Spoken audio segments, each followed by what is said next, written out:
I recently received a comment on one of my videos that said, management is about respect, not about frameworks.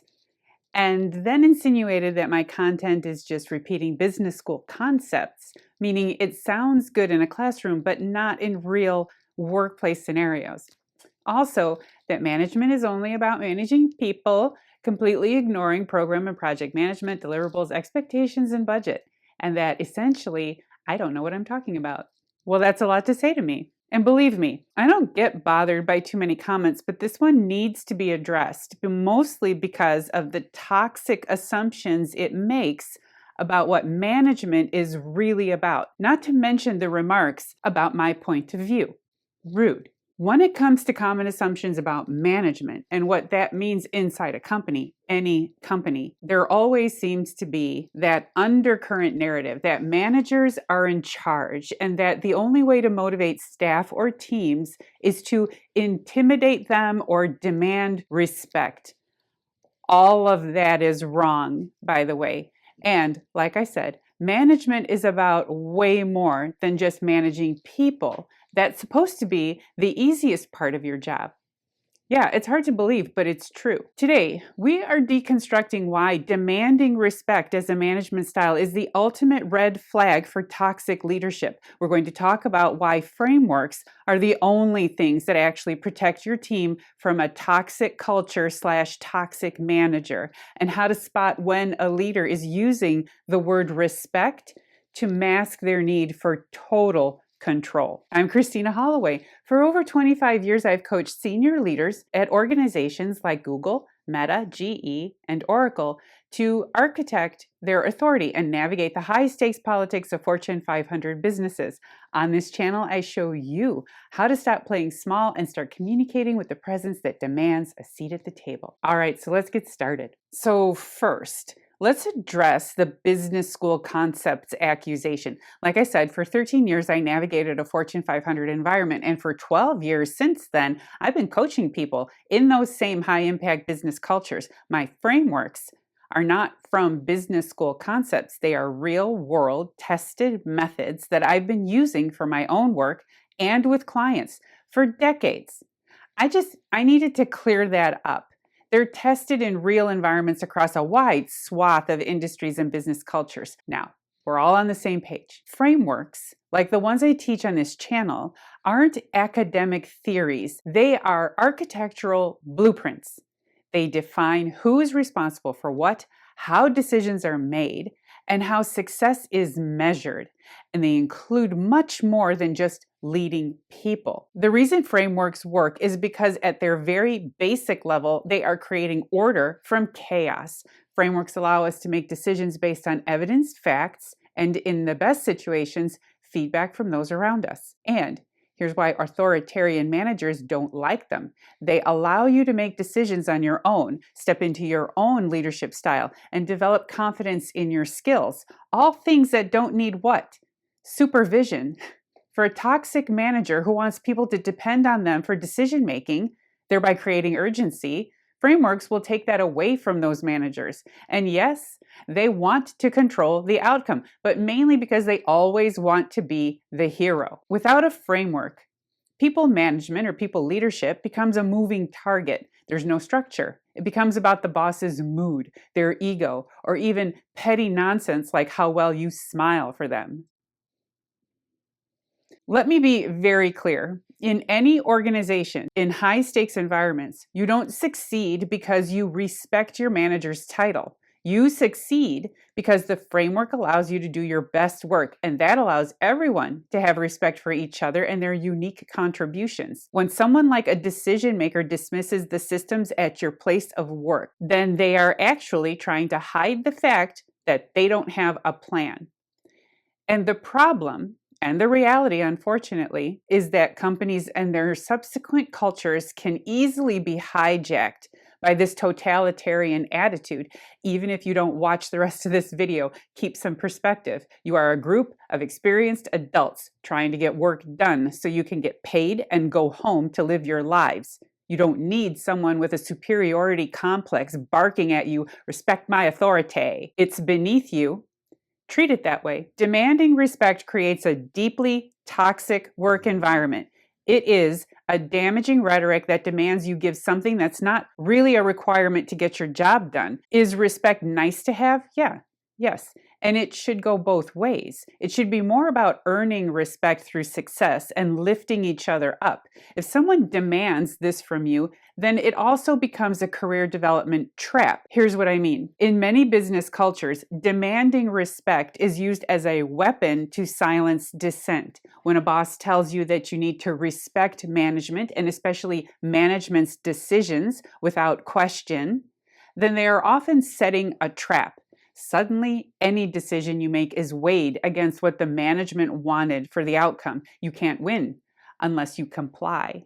And even then, think about it, you'd be congratulated for following directions like you successfully built an IKEA dresser. Truly, that's an accomplishment, honestly. But if you are hired to design the dresser, then you're not actually doing the work that would help you continue to build your skills. For years of having someone else tell you what to do and constantly control your outcomes. And anytime you tell them there's a faster or more efficient way to do it, they'll tell you that you have no respect for management, especially if you step into the nightmare that is telling the manager who came up with the process that there's a better way to do it. If you've done that, then I feel for you. And if you're just following the instructions someone else wrote, that's compliance. But you were hired as an architect of strategy. When a manager demands respect for a broken process, they are effectively asking you to build a dresser with 3 legs and then smile about it. Also, you can share in the comments below, but it's my observation that you'll find this in small businesses or very small businesses and family-run businesses. These types of businesses really run on overwhelming control from the management teams to get the results that the CEO wants. And many times you'll see this overbearing leadership style because these businesses are one lost client away from completely going under. But I digress. So let's look at the 2 most common ways this trap is sprung. Number 1, the tone policing trap. This is where they say, I'd listen to your insight, but I don't like your tone. It isn't respectful. Translation, you're making a valid point about a business risk, but I'm going to use respect to avoid the data. It's a way to keep you in that narrow likability corridor we talk about so often. And the real issue behind this kind of gaslighting is that you are likely smarter than your manager. And you've proved it one too many times. So now they're going after what they can control, the way you said it. This is incredibly toxic. Number 2, the compliance trap. This is the one that really gets me. It's the idea that if you respected me, you wouldn't question my strategy. Again, this is a huge red flag. A true architect of authority wants the strategy questioned because they want it to be bulletproof. Try to poke holes in my framework until it's watertight. Then we all know it works.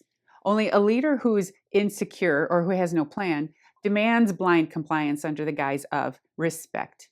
And here's the kicker. Like we discussed last month, imposter syndrome thrives in this trap. You start to think, maybe I am being too aggressive. Maybe I am being disrespectful. No, you are being professional. You agreed to do a job where you thought they wanted the best of you, and you're giving it. They're actually being fragile.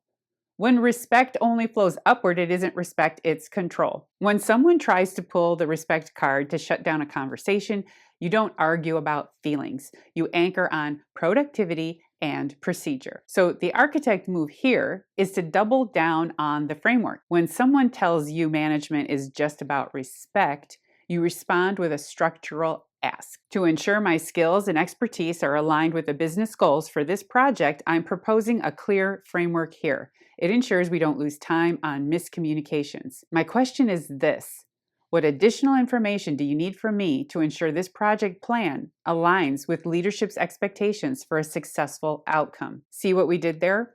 First of all, this is your ask statement that comes right out of my communication toolkit.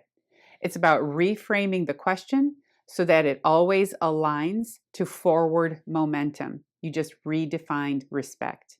You moved it from doing what I say to honoring the expertise I was hired to provide. You are acting as a steward of the strategy, not a follower of the ego. And you asked a very clear question, which was to direct that manager back to contributing to the solution. I proposed this solution. What would you like to add to that? You aren't arguing about feelings.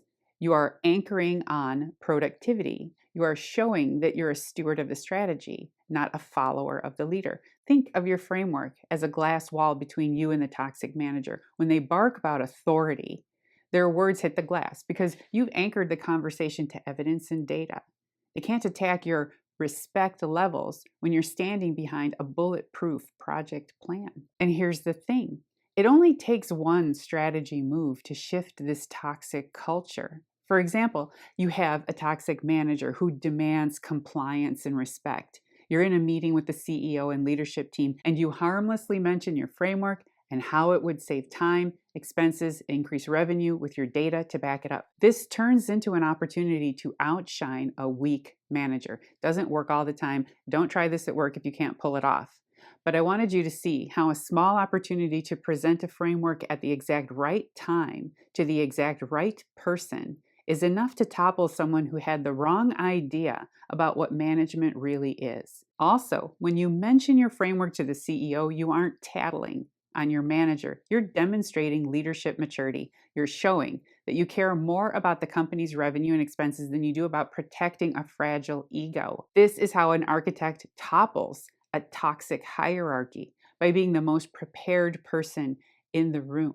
And admittedly, this is not an easy topic with an easy answer. Managers like this are everywhere, and it might feel like no matter how many times you move to a new job with a new supervisor, there it is again.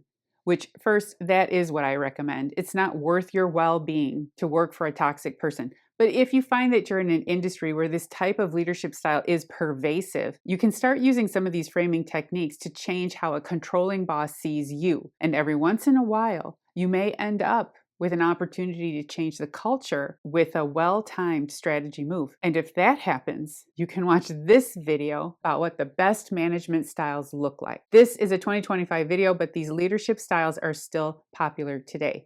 Remember, your statements are your armor. When you use a framework, you create a barrier so that toxic conflict doesn't penetrate your sense of worth. You are an experienced adult. You deserve a workplace that operates with integrity, not one that feels like a Lord of the Flies experiment. As we kick off our March series on C-suite politics, I want you to look at the respect dynamic in your office. Is it earned through collaboration or is it demanded through intimidation? Let me know in the comments below what you're dealing with and how you're handling it. I would love to hear about it. Next week, we're diving even deeper into the phrases that trigger us and how to translate them into power moves. Make sure you're subscribed so you don't miss this series on navigating the unstoppable forces of power. And if you're ready to start drafting your own architect statements, grab my communication toolkit at the link below. I'm Christina Holloway. Thank you for watching, and I'll see you in the next video. Bye.